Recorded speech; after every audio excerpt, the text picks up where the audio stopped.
Salam sahabat, salam santai, salam damai, dan salam sejahtera untuk kita semua. Kembali pada request video tip tentang cucak hijau ya, masih di cucak hijau lover. Untuk requestnya yaitu cucak hijau performnya itu bagus, jump rock bagus, di awal, di tengah bagus, di tengah sampai di pinggir sering didis. Jadi seperti ini.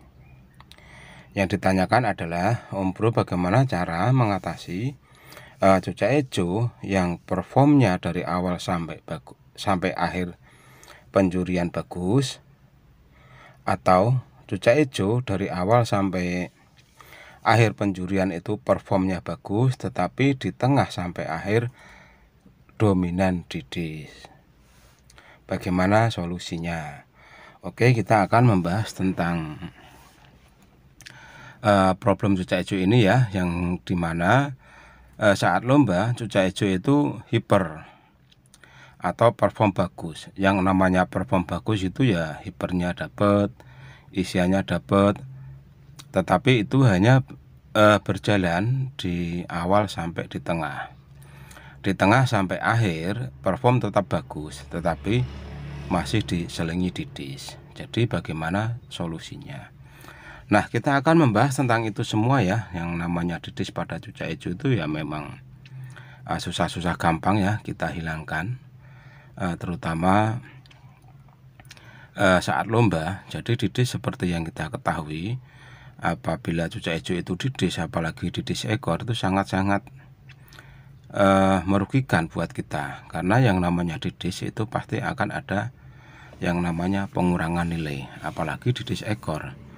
Didis ekor 3 kali pasti kena diskualifikasi atau terkena bendera hitam atau bendera merah, yaitu bendera yang sama sekali tidak bisa konser.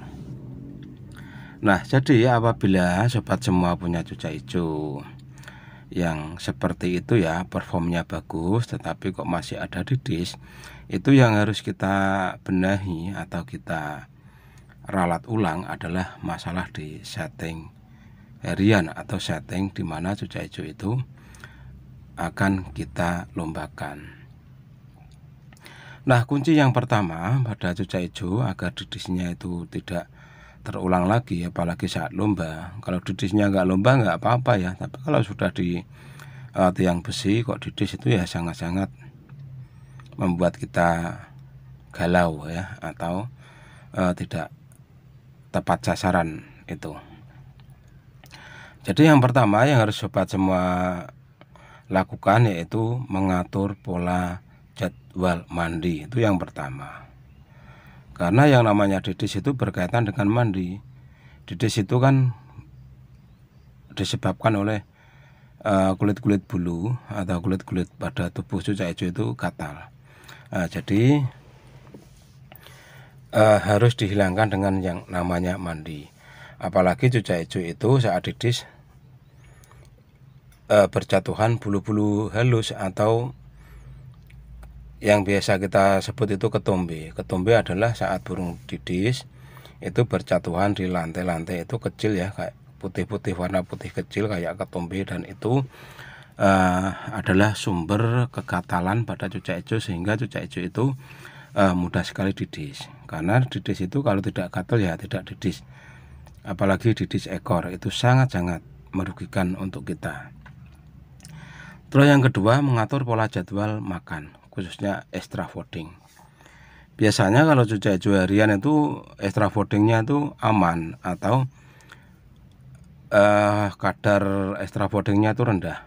Misalkan extra foodingnya itu harian 3, pagi 3, tetapi kalau sudah disetting untuk lomba pasti akan mengalami yang namanya pelonjakan atau penambahan extra fooding, karena memang penambahan dari extra fooding saat setting berlangsung tujuannya untuk menaikkan emosi dan birahi agar nantinya saat lomba birahinya stabil dan emosinya itu juga stabil. Jadi untuk pemberian extra fooding khususnya, Om Bro menyarankan agar aman silahkan menggunakan jangkrik sayur. Ya, jangkrik sayur itu adalah jangkrik yang banyak sekali dijual di kios-kios burung. Ya, jangkrik yang paling murah itu jangkrik sayur. Nah, jangkrik sayur ini protein itu lebih kecil dari yang jangkrik alam atau celiring itu. Jadi memang sangat bagus apabila si jangkrik sayur ini kita berikan sebagai menu harian atau setting harian. Jadi di dish itu karena tingginya asupan extra fooding yang kita berikan menjelang lomba. Jadi agar aman tidak didis ya silahkan menggunakan jangkrik sayur meskipun cucak hijau itu sedang dalam proses atau settingan lomba ya. Jadi pilih yang aman-aman saja. Dan selanjutnya sauna. Nah, sauna ini sangat penting. Kenapa kok penting? Ya karena kita berkaitan dengan yang namanya didis. Didis itu kalau kita tidak basmi dengan mandi, pengurangan extra fooding serta sauna itu akan susah sekali untuk hilangnya. Nah, sauna ini silahkan Anda lakukan saat cucak hijau Anda menjalani yang namanya proses setting. Jadi sauna pada cucak hijau 1 minggu sebelum lomba bisa Anda sauna selama 3 kali. Jadi pada hari ke-7 silahkan di sauna. Nanti kurang 3 hari di sauna, kurang 1 hari di sauna lagi. Tentunya sahabat semua sudah paham ya untuk melakukan sauna pada cucak hijau, karena di playlist cucak hijau ini sudah banyak sekali anjuran atau arahan untuk melakukan sauna. Untuk judulnya itu silahkan sobat semua buka di playlist cucak hijau di channel ini ya. Judulnya itu tata cara sauna cucak hijau. Nah, jadi sauna ini untuk durasi lama atau lama melakukan sauna itu tergantung cuaca yang ada di daerah Anda masing-masing.